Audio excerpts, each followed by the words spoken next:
जिंदगी में हमेशा अभ्यास करते रहो। अभ्यास पुनरावृत्ति का प्रतीक है।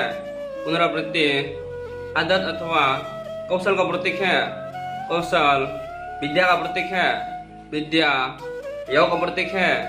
योग कला का प्रतीक है। कला रचनात्मक का प्रतीक है। रचनात्मक निर्माता का प्रतीक है। निर्माता सृजन का प्रतीक है।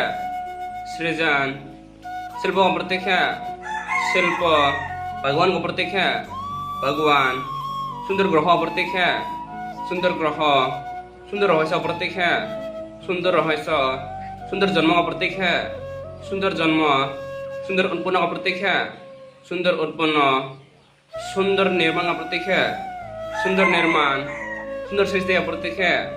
सुंदर सृष्टि सुंदर फूल का प्रतीक है। सुंदर फूल सुंदर रूप का प्रतीक है। सुंदर रूप सुंदर आकार का प्रतीक है। सुंदर आकार सुंदर रेखा का प्रतीक है। सुंदर रेखा सुंदर दिशा का प्रतीक है। सुंदर दिशा सुंदर मार्ग का प्रतीक है। सुंदर मार्ग सुंदर मंजिल का प्रतीक है। सुंदर मंजिल सुंदर लक्ष्य का प्रतीक है।